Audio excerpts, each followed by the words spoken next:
다 같이 묵상으로 기도하며 주일날 예배를 하나님께 드리겠습니다.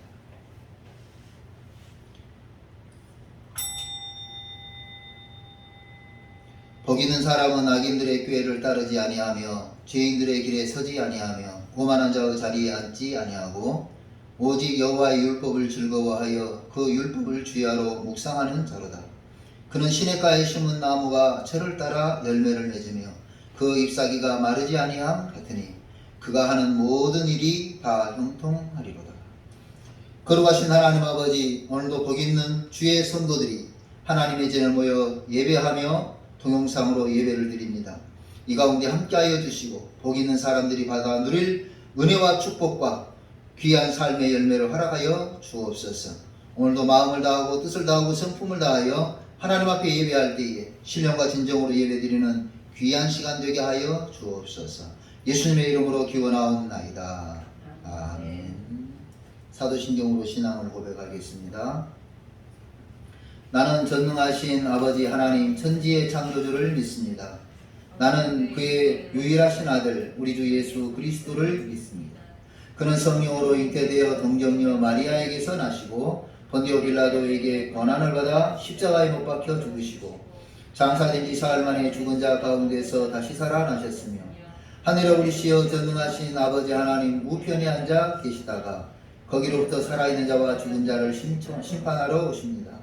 나는 성령을 믿으며 거룩한 공교회와 성도의 교제와 죄를 용서받는 것과 몸의 부활과 영생을 믿습니다. 아멘. 찬송가 201장 찬송하겠습니다.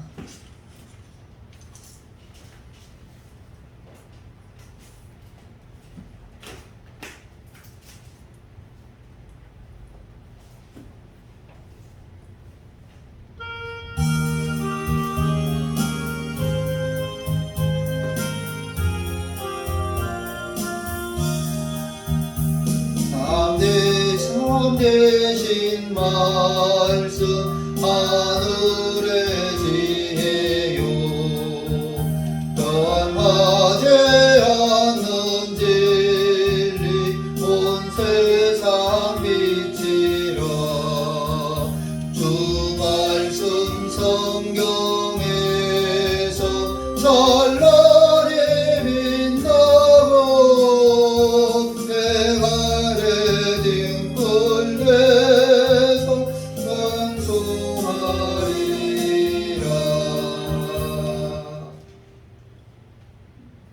옛날 찬송 200장 찬송 한 장 더 하겠습니다. 204장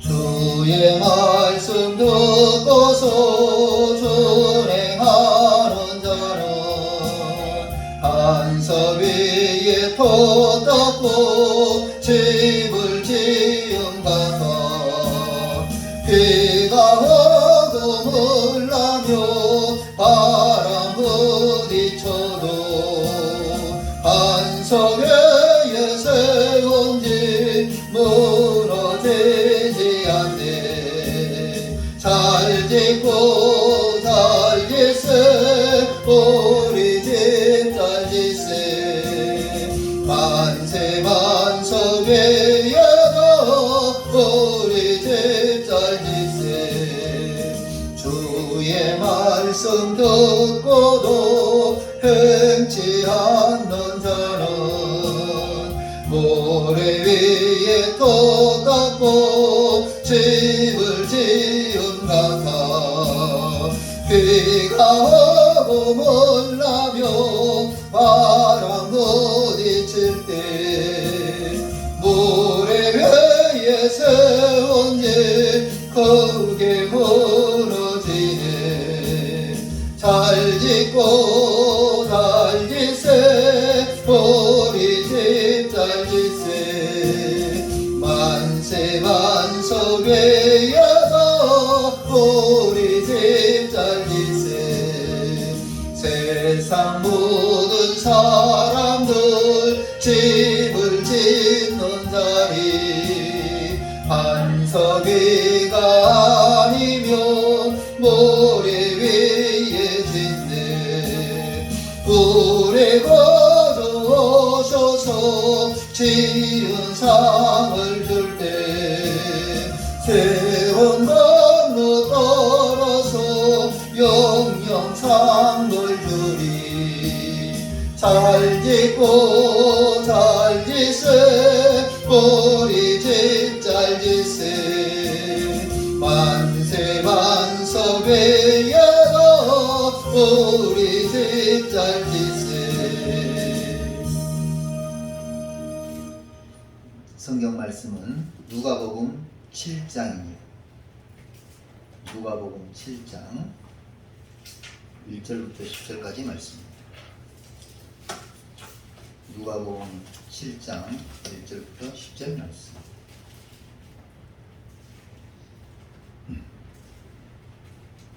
신약성경 누가복음 7장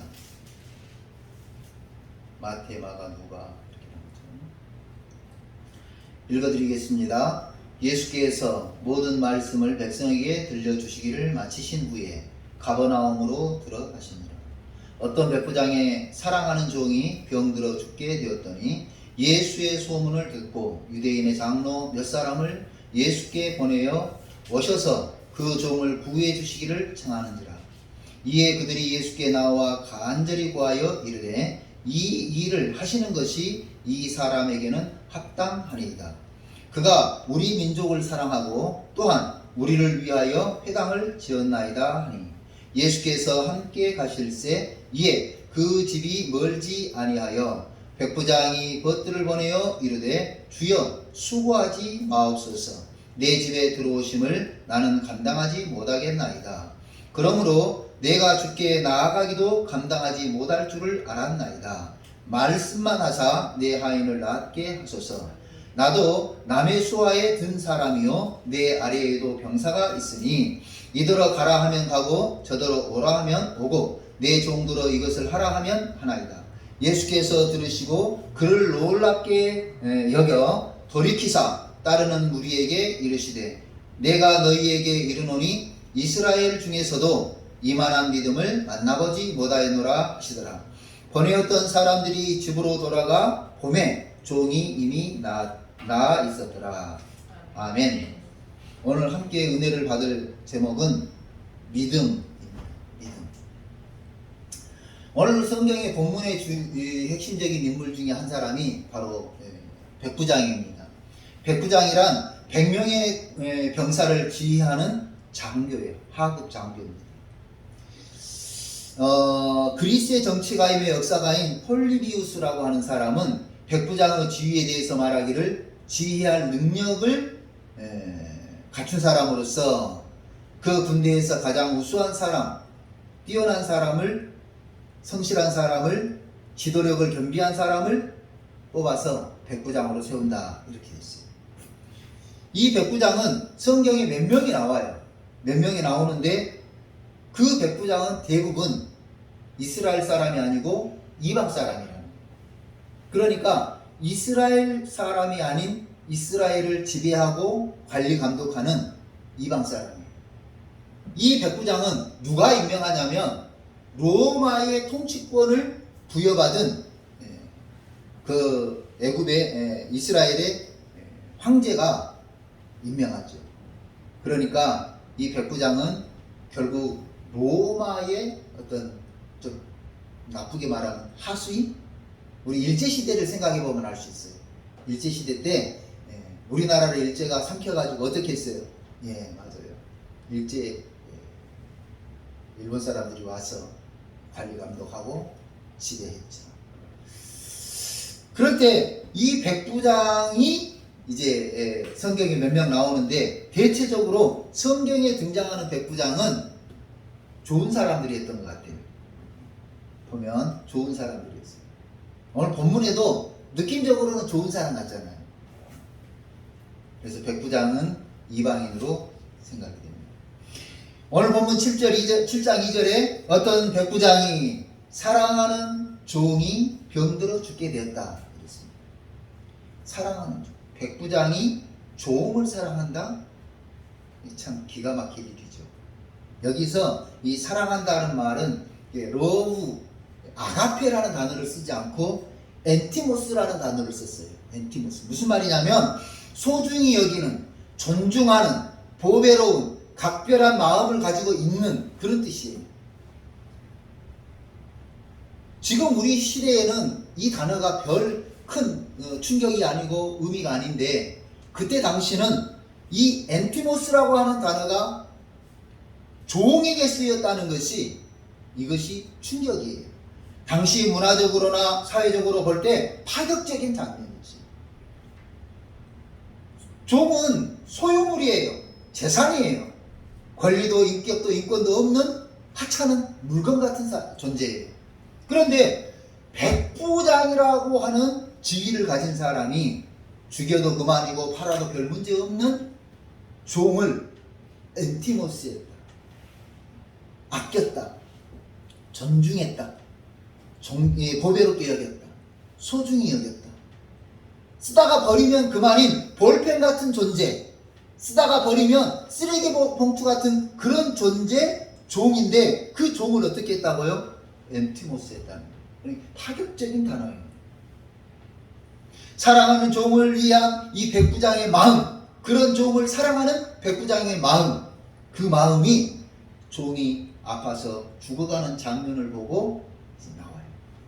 사랑하는 종을 위한 백부장의 행동은 3절에 나옵니다. 예수의 소문을 듣고 유대의 장로 몇 사람을 예수께 보내어 오셔서 그 종을 구해 주시기를 청한 자. 소문을 들었어요. 예수님이 앉은 뱅이를 이렇게 세우더라. 눈먼 자를 보게 하시더라. 죽은 자를 살리더라. 소문을 들었어요. 그래서 이 백부장의 마음에, 야, 예수님이 내 종도 고칠 수 있지 않을까, 그런 마음이. 그런데 여기 3절에 기가 막힌 장면이 나옵니다. 예수의 소문을 듣고 유대인의 장로 몇 사람을 예수님에게 보냈다. 그래서 백부장이 유대인 장로 몇 사람을 예수에게 보냈어요. 그러면 백부장이 유대인 장로들에게 명령한 걸까 부탁한 걸까 하는 거예요. 무슨 말인지 이해되세요? 백부장이 이 지역을, 우리 병점 지역을 관리하는 백부장이 장로들에게 부탁한 걸까요? 명령한 걸까요? 지혜를 이용해서 당신들 가서 이렇게 좀 이야기 좀 해주세요. 보니까 명령이 아니고 부탁이었더라고요. 그게 어디 나오냐면 4절에 나와요. 4절에. 시작. 이에 그들이 예수께 나아가 간절히 구하여 이르되 이 일을 하시는 것이 이 사람에게는 합당합니다. 그가 우리 민족을 사랑하고 또한 우리를 위하여 회당도 지어줬습니다. 여러분, 유대인의 장로들이 백부장의 일을 발벗고 나서서 처리해 줍니다. 자기 일처럼 처리해 주는 것을 보면 백부장은 그 지역에서 인심을 잃지 않은 사람이었다는 거예요. 백부장과 장로들의 관계가 바로 원만한 관계였다는 거죠. 원만한 관계. 뭐라고 이야기합니까? 예수께 나와 간절히 구하여. 4절 말씀. 예수께 나와 간절히 자기 일처럼 구해준 거예요. 백부장의 일을 누구 일처럼요? 장로들이 자기 일처럼 예수님에게 부탁을 해주는 거예요. 이 일을 하시는 것이 이 사람에게 합당합니다. 예수님, 합당합니다. 여러분, 우리가 같이 어떤 일을 보다 보면 누군가가 내 변호인이 돼서, 내 대변인이 돼서 자기 일처럼 일을 처리해 줄 때 얼마나 고맙고 감사합니까? 그죠? 뒤집어 놓고 생각해 보면 내 일을 자기 일처럼 처리해 줄 만큼 나와 무슨 관계다? 돈독한 관계다. 원만한 관계다. 어지간해서는 그렇게 안 해주지요. 이번에 저희 아이가 수술하면서 혈소판이 부족하다고 문자를 날렸더니요. 막 여기저기서 헌혈했다고 이야기하면서 순간적으로 모든 문제가 해결이 되어버렸어요. 어떤 교회에서는 우리 청년회가 단체로 가서 헌혈을 하겠다고 지금 약속했다는 거예요. 할렐루야. 아멘. 제가 뒤집어 보면서 너무너무 감사했어요. 자기 일처럼.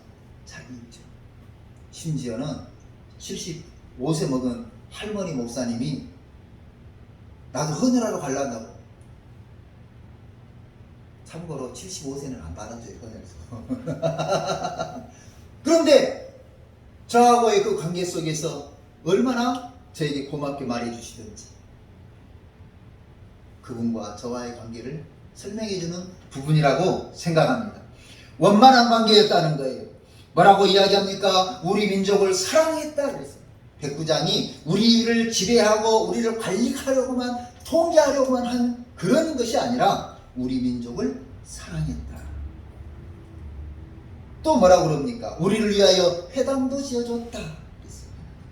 여러분, 민족을 사랑해줬다는 것은요, 그럼 보여요, 안 보여요? 안 보이지만 중요한 문제, 본질적인 거예요. 그죠? 우리를 위하여 회당을 지어줬다. 이건 뭐예요? 현상이에요. 어제 어떤 분하고 이제 이야기를 하는데, 그분은 친구분이 우리나라에 하이마트를 처음 만드신 분이래요. 그래가지고 이걸 아주 장사가 잘 되는 가운데 롯데, 지금 롯데 하이마트로 바뀌었어요. 롯데에 1조 정도의 그걸 받고 판매를 했답니다. 그런데 롯데가 인수하고 나니까 이 하이마트와 비슷한 종류의 이제 가전제품 판매점들이 생겨버린 거예요.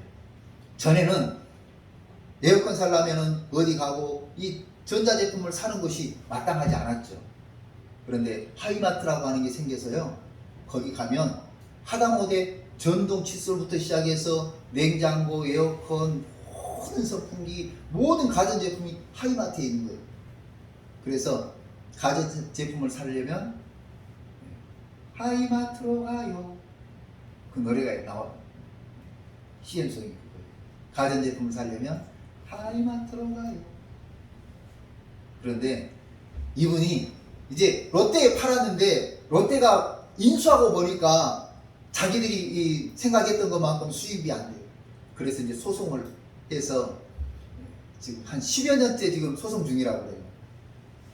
무슨 이야기를 하고 싶냐면, 여러분, 1조가 얼마나 많은 돈이에요? 1조가.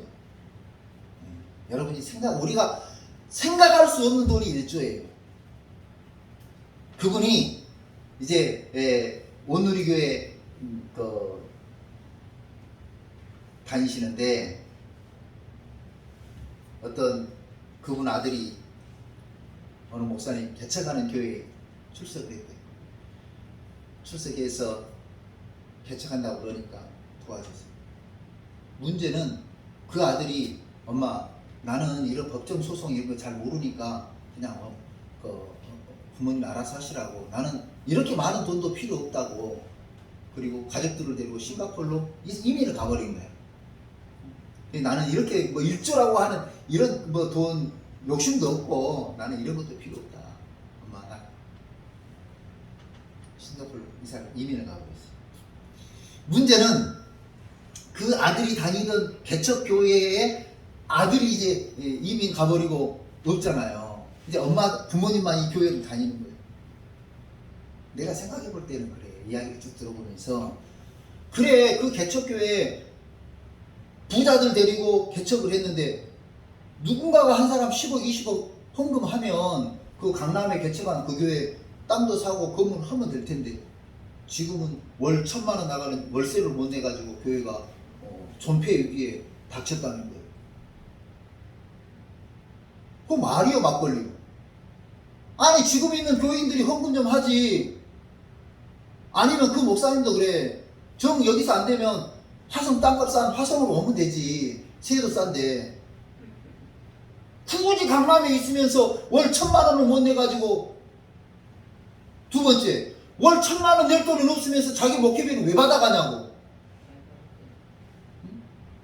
직장이요? 월급은 꼬박꼬박 받아가면서 세낼 돈이 없어가지고 교인들을 괴롭힌다? 이게 문제 있는 거잖아요. 세 번째, 교인들도 그렇지. 무슨 기업, 회장, 무슨 기업, 재벌. 따위 소리 하지 말고 한 10억 헌금해가지고 건물 하나 사버리면 되지. 자기들 몇천억 있는 것 중에서 10억은 휘짓 좀 하잖아요. 그 사람들은요, 우리 집에 화장 짓는 것보다 돈이 더 많은 사람들이에요. 그런 창피한 신앙생활을 하고 있다. 이게 문제 아니에요? 본질과 현상이 너무너무 괴리감이 있어요. 본질적으로 나는 하나님을 믿습니다 말하면서 현상적으로는 교회가 세를 못 내가지고 존폐이기에 닥쳤다? 문제 있는 거죠. 백부장은 자기 돈을 들어서 회당을 지어줬다고 그랬어요. 본질적으로 가지고 있는 문제, 현상을 해결해 준 거죠. 사랑은요, 마음과 본질과 현상이 해결이 돼야 돼요. 본질만 있었던 사랑이 있었어요. 뭐예요? 갑돌이와 갑순. 둘이는 죽고 못 살아. 속으로는. 그런데 겉으로는 어떻게 했어요? 본질적으로는 죽고 못 살아. 보면은 그냥 가슴이 쿵쾅거리고 뛰어. 그런데 현상적으로는 안 그런 척. 드러나는 현상 속으로는 안 그런 척이. 그러니까 갑순이 생각에 뭐라고 그래요? 갑돌이가 나를 사랑하기는 하는 건가? 이런 모르겠다. 이번 참에 부모님이 삼돌이하고 결혼하라 그러니까 시집을 가고. 여러분, 본질과 현상이 일치돼야 돼요. 그것이 진정한 사랑이고 그것이 진정한 믿음인 줄로 믿습니다. 장로들로 하여금 기꺼이 부탁을 들어주고 최선을 다해서 업무를 봐줄 수 있을 정도로 백부장과 장로들과 지역민들의 관계가 원만했다 하는 사실을 알 수가 있습니다. 6절 말씀에 예수께서 함께 가셨어요. 이제 백부장들의 청을 듣고 예수님이 가십니다. 장로들이 백부장의 단순한 관계였다면 이렇게까지 나서서 일봐주지 않겠죠. 부탁해주고 우리 백부장이 그러는데요, 좀 이렇게 해달라던데요 하고 빠져버렸을 텐데, 장로들이 어떻게 해요? 예수님을 친히 모시고 백부장 집으로 향해서 가고 있는 거예요. 참 기가 막히죠. 이 장로들이 이 백부장과 얼마나 관계가 좋으면 백부장이 그러는데요, 그냥 말 건네놓고 어디로 쑥 빠져버렸을 텐데 그렇지 않았다. 6절 말씀, 예수께서 함께 가실새 이에 그 집이 멀지 아니하였다. 이제 점점 백부장 집에 가까이 가는 거예요. 백부장이 벗들을 보내어 이르되, 예수님이 저만큼 오고 있는데 백부장이 벗들을 보냈어요. 뭐라고 이야기합니까? 주여 수고하지 마옵소서. 내 집에 들어오심을 나는 감당하지 못하겠나이다. 주여 수고하지 마옵소서. 내 집에 들어오심을 나는 감당하지 못하겠나이다. 백부장의 인격과 겸손을 볼 수 있는 말씀이 7절에도 계속됩니다. 그러므로 내가 주께 나아가기를 감당하지 못할 줄을 알았나이다. 무슨 말입니까? 제 자신은 주께 나아갈 엄두도 내질 못합니다. 그런 뜻이에요. 내 자신은 예수님 앞에 나갈 엄두가 나지 않습니다. 그러니 주여 우리 집에까지 오지 마시고 말씀만 하십시오 하는 장면이 나옵니다. 자, 9절 말씀, 6절 말씀부터 보겠습니다. 시작. 예수께서 함께 가실새 이에 그 집 멀지 아니하여 백부장이 벗들을 보내어 이르되 주여 수고하지 마옵소서. 내 집에 오심을 나는 감당하지 못하겠나이다. 그러므로 내가 주께 나아가기도 감당하지 못할 줄을 알았나이다. 다만 말씀만 하사 내 하인을 낫게 하소서. 이방인으로 하나님의 아들 앞에 나아갈 엄두를 내지 못할 정도로 두렵고 떨린 심정을 가졌다는 거예요. 백부장이 이방인으로 하나님의 아들이신 예수 그리스도 앞에 설 용기와 자신이 없었다는 거예요. 물론 예수 앞에 나와야 하지요. 길이요 진리요 생명이신 예수님 앞에 나와야 합니다. 그러면 반대로 한번 생각해보죠. 반대로 한번 생각해봐요. 믿노라 하면서 주님 앞에 나와 있는 우리는 뭐냐는 거예요. 너는 그렇게 당당하냐 이거예요. 그렇게 당당할 것이 뭐냐는 거예요. 흠도 티도 없냐는 겁니다. 하나님이 보시기에 두고 보기에 아깝고 너무너무 좋아서 미칠 정도가 되냐 이거예요.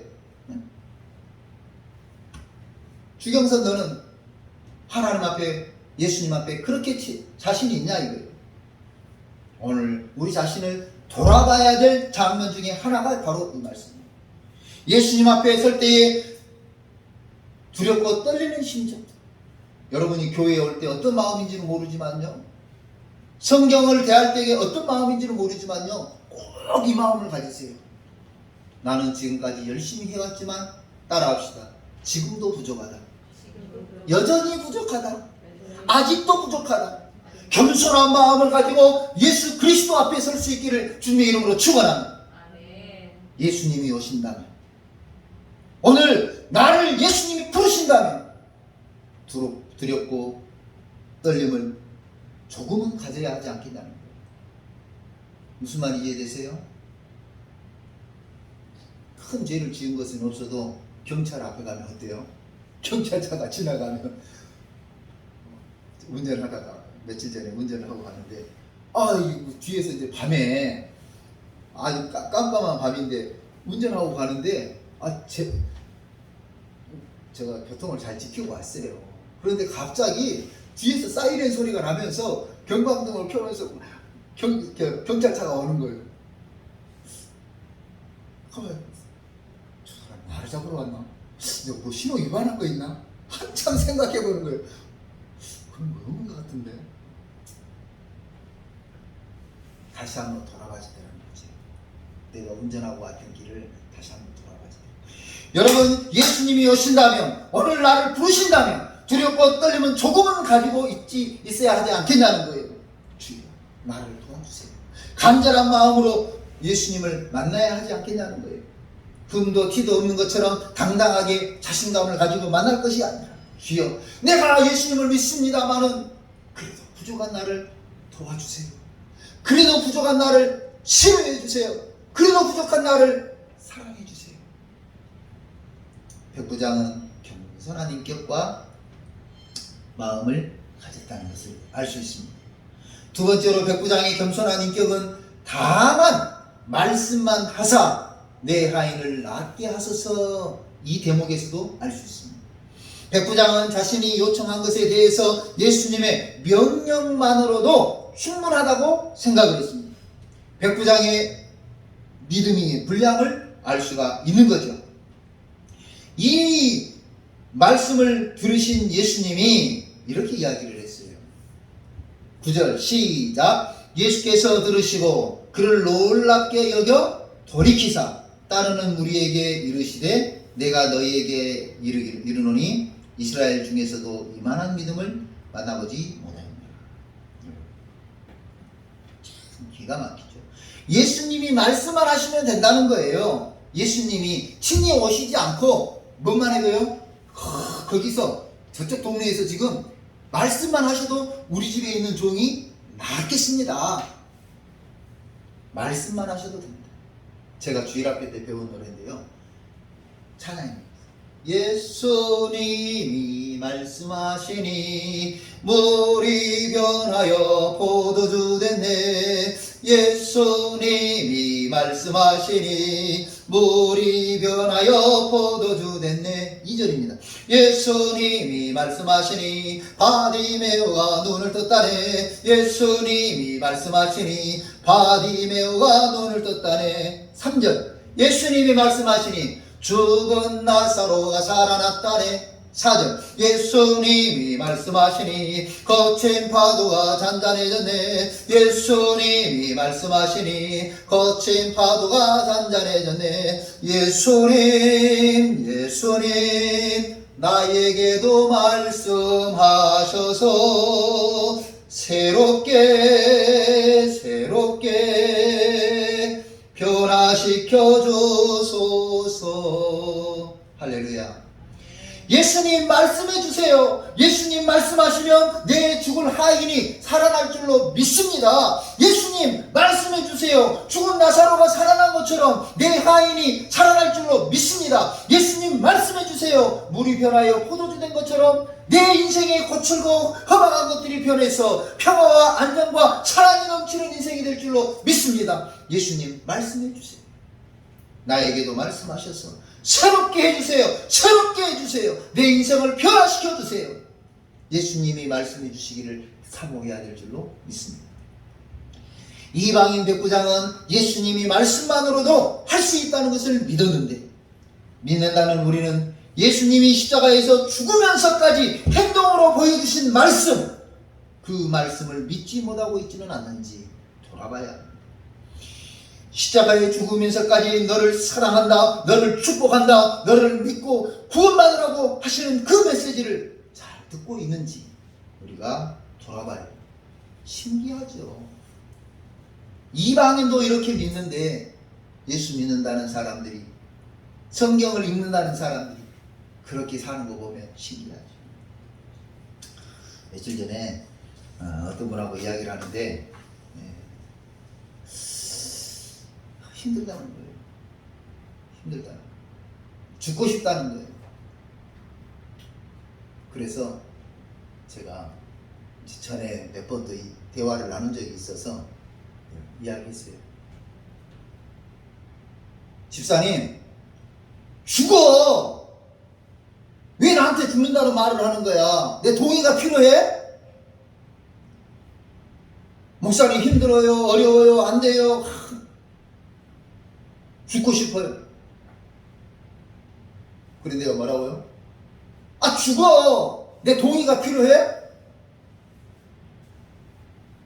여러분, 목사에게 왜 그 이야기를 하나? 맞아요. 이 전환점이 필요하다는 거예요. 그래서 목사가 기도하고 말씀을 선포해 주면 그 말씀을 붙잡고 살아봐야 되겠다, 해봐야 되겠다, 예수님의 능력으로 내 인생이 변화돼야, 이렇게 생각해야 되는데, 와서 이야기하고 가서 자기 마음대로 살아. 주일날 가게 문 열고, 그래도 오늘 10만 원이라도 벌어야죠. 맞아요. 10만 원이라도 벌어야지. 그것도 중요해. 안 중요하다는 말이 아니에요. 믿음으로 살아보세요. 믿음으로 살아보세요. 맨날 안 벌리는 그것이 주일날이라고 50만 원 장사가 되겠어요? 믿음으로 예배를 드리세요. 안 따라. 그러면서 맨날 만나면 죽겠어요, 못 살겠어요, 힘들어요. 목사님 죽겠어요. 그래서 제가 그날은 엊그저께 죽어! 누가 죽지 말라고 말려? 내 동의가 필요해? 여러분, 오늘 예수님의 말씀을 가진 자로서 이 백부장보다 나을 것이 뭐가 있냐는 거예요. 신기하잖아요. 이방인은, 이 백부장은 예수님의 말씀도 없었어요. 예수님을 만난 적도 없어요. 그럼에도 불구하고 이 사람은 예수님이 말씀만 하시면 된다, 치료된다, 고쳐진다 믿었어요. 우리는 말씀도 가졌고 예수님도 믿고 있잖아요. 그런데 백부장보다 나은 믿음이 뭐냐는 거예요. 예수님이 이 백부장의 이야기를 듣고 이렇게 표현했어요. 9절 말씀 시작. 예수께서 들으시고 그를 놀랍게 여겨. 이 놀랍게 여겼다는 말을 보니까요, 예수님의 반응이에요. 놀랍게 여기셨어요. 기히 여기며 감탄했다, 그런 의미예요. 야, 신기하다. 네가 어떻게 그런 믿음을 가질 수 있냐. 기히 여기며 감탄했다. 예수님이 백부장의 믿음과 고백에 놀라면서 감탄했어요. 여러분, 안 놀라시나요? 이 사람은 유대인이에요, 아니에요? 유대인 아니에요. 예수 믿는 사람이 아니에요. 안 믿는 사람이에요. 그런데 예수님이 말씀만 하시면 된다는 것을 믿었다는 거예요. 그러니까 예수님 입장에서 볼 때, 야, 신기하다. 안 믿는 네가 어떻게 그런 믿음을 가질 수 있냐. 믿음을 보고 믿지 않는 자의 믿음을 보고 놀라시고 감탄했다. 한번 생각해 봅시다. 내 믿음은 예수님을 놀래킬 만한 믿음인가? 내 믿음은 예수님을 감탄시키고 있는 믿음인가? 한번 생각해 보자. 내 믿음은 예수님이 놀랄 만큼, 감탄할 만큼 믿음인가? 생각해 보자. 그러면 감동도 감탄도 없는 우리 믿음은 뭐냐? 감동도 주지 못하고 감탄도 주지 못하는, 감탄도 자아내지 못하는 우리 믿음은 뭐냐? 한번 돌이켜보자. 사람도요, 감동받고 감탄하면 주머니가 예뻐요. 그러죠? 감동받고 감탄하면 주머니가 예뻐요. 그래서 저는 이제 좀 감성이 조금 많은 것 같아요. 감성 지수가 높아요. MBTI라든지 이런 거 해보면은 감성 지수가 높아요. 그래서 뭐 시도 좀 쓰기도 하고 끄적끄적합니다. 그리고 감동도 잘해요. 그래서 조금만 감동을 주면 저는 밥을 잘 쌉니다. 한 달 용돈 30만 원 받으면 밥값으로 거의 한 25만 원, 30만 원 거의 다 써요. 밥값으로. 식사 대접을 잘해요. 여러분, 감동을 받으니까요, 저 사람 밥 한 끼 사주고 싶어요. 저 사람 밥 한 끼 대접하고 싶어요. 사람에게 감동받고 감탄하면 주머니가 열리는데, 하나님이 감탄하신다면, 하나님이 감동하신다면 우리를 그대로 두겠는가? 네, 맞습니다. 그대로 두지 않겠죠. 할렐루야. 그래서 예수님을 감탄시키는, 예수님이 감동하게 믿음 생활하는 저와 여러분이 되시기를 주님의 이름으로 축원합니다. 그래서 오늘 믿음, 우리의 믿음 다시 한번 돌아보면서 예수님을 감동시키는 믿음이 될 수 있기를 주님의 이름으로 축원합니다. 제가 신학교 다닐 때 이제 영광의 동기 전도사님이신데 나이가 저보다 한두 살이 많았어요. 전도사님이 초청을 해서 영광을 갔어요. 갔더니 어떤 아이가 오후에 한 아이가 가방을 메고 오는 거예요. 누구야, 학교 갔다 오냐? 예. 근데 전도사님이 물어보는 거예요. 야, 엄마 새벽에도 기도하시냐? 예. 어떻게 기도하시냐? 그 아이가 거실에요, 이만한 방석 갖다 놓고요 기도해요. 그래? 새벽에 언제? 저 화장실 갈 때요. 이 아이가 새벽에 화장실 갈 때 엄마가 거실에 방석 하나 갖다 놓고 기도하신다는 거예요. 그럼 기도를 무슨 기도를 하든 몰라요. 그래도 엄마가 기도하는 거 네가 들었을 거 아니야. 들어. 그래서 이제 아이가 흉내를 내요.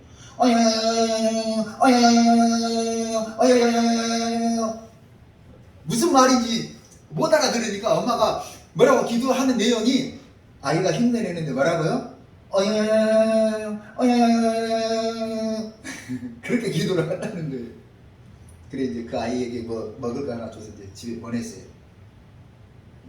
가고 나서 전도사님이 설명을 해줍니다. 그 영광 산 너머에 집이 있다. 그래서 밤에 혼자 걸어서 새벽 예배를 못 오니까 집에서 기도하세요. 그랬더니 방석 하나 놓고 거실에서 기도를 그렇게 한다는 거예요. 그런데 이제 밤에 어느 정도 기도하는지는 모르는데 그 이제 아이가 화장실에 갈 때 이제 일어나서 화장실 가면 거실 지나가는데 그때 엄마가 방석 하나 놓고 거기서 기도하는데 뭐라고 기도해요? 시작. 뭐라고 기도를? 그 마음을 들으신, 그 마음을 보신 하나님께서 그분네가요, 그 전도사님이 있는 동안에 영광읍으로 이사를 하게 됐어요. 하나님이 축복해 주셔서 영광읍으로 이사를, 좋은 집을 사는 거죠. 하나님께서 감동하시고 하나님께서 감탄한 믿음은 축복해 주시는 줄로 믿습니다. 저와 여러분이 하나님을 감동시키는 믿음 생활을 할 수 있기를 주님의 이름으로 축원합니다. 하나님을 감탄시키는 믿음 생활하는 우리 명동교회가 되시기를 주님의 이름으로 축원합니다. 기도하겠습니다. 고마우신 하나님 아버지 감사합니다. 오늘 우리 믿음을 다시 한번 돌아보며 점검하는 시간을 가졌습니다. 백부장의 믿음, 우리 믿음 같은 우리도 그런 믿음이 되게 하여 주시고, 백부장보다 더 하나님을 감동시키고 하나님에게 감탄을 안겨드리는 믿음 생활할 수 있도록 축복하여 주옵소서. 우리 능동교회가 개척교회이고 연약한 교회이지만 선교하는 데 앞장서는 교회가 되게 하시고, 아버지 하나님 선교지를 또 늘릴 수 있도록 축복해 주신 것을 감사합니다. 하나님 영광 받아 주시고, 아버지 하나님 선교지마다 하나님 축복하여 주셔서 모든 복음의 역사가 불같이 일어나게 하여 주시고, 복음 전파가 아름답게 열매 맺을 수 있도록 축복하여 주옵시고, 현지에서 목회하시는 분들, 또 아버지 낙도에서 목회하시는 분들, 아버지 하나님이여 어려운 지역민들을 위해서 목회하시는 분들 하나님 사랑해 주시고 힘을 더하여 주옵소서. 감사하고 예수님의 이름으로 기도하옵나이다. 아멘. 찬송하겠습니다.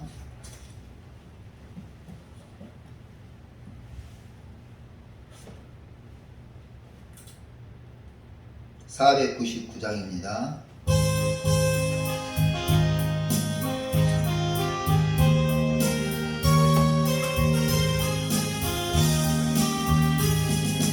흑암에 사는 백성들을 보라. 수많은 생명 멸망하게 돼 누가 갈까. 주의 복음 들고 생명을 구원하는 곳으로 큰 권세 주께 있으니, 큰 권세 주께 있으니, 너는 가서 주의 복음 전하라. 주가 너 항상 지키래라. 왜 너는 멸망길을 가려느냐. 주 음성 듣고 응답하여라. 널 구원하여 예수 죽었으니 생명의 참된 복음 전하라. 큰 권세 주께 있으니, 큰 권세 주께 있으니, 너는 가서 주의 복음 전하라. 주가 너 항상 지키래라. 온 천하 만민 승리의 그날에 영광과 찬송 주께 드리네. 속죄함이 구원받았으니 기쁘게 할렐루야 부르세. 큰 권세 주께 헌금하세요.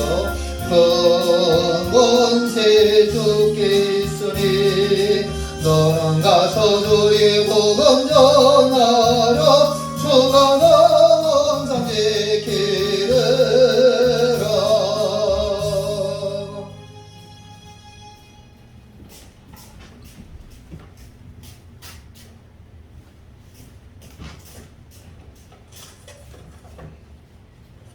기도하겠습니다. 할렐루야. 고마우신 하나님 아버지 감사합니다. 지난 한 주간도 하나님의 은혜 중에 살게 하시고, 앞으로 한 주간 또 우리 일생을 믿음 가운데 살 수 있도록 인도해 주실 것을 믿으니 감사합니다. 하나님 앞에 예배를 드리며 11주의 예물을 구별하여 드리는 손길, 아버지 하나님이여 또 감사 예물을 드리는 손길, 아버지 하나님 변치 않는 마음으로 신년 초에 작정한 주정 예물을 매주 꼬박꼬박 변치 않는 믿음 고백처럼 드리는 귀한 손길 하나님 기억해 주시고 축복하여 주옵소서. 물질 때문에 어려움 당하지 않도록 도와주시고, 이 물질이 쓰일 때에 복음의 역사가 나타나게 하시고, 교회는 부흥되게 하시고, 지역민들에게 삶의 소망이 전파되게 하여 주옵소서. 이제는 우리 구주 예수 그리스도의 은혜와 하나님 아버지의 무한하신 사랑과 성령의 위로하시고 교통하시고 충만하심이 백부장보다 더 나은 믿음을 소유하고, 그 믿음으로 하나님을 감동시키며 감탄시킬 수 있는 믿음 되기로 소원하는 우리 모든 성도들과 그 가정과 능동교회 위에 이제로부터 영원토록 함께 계시기를 축원하옵나이다. 아멘.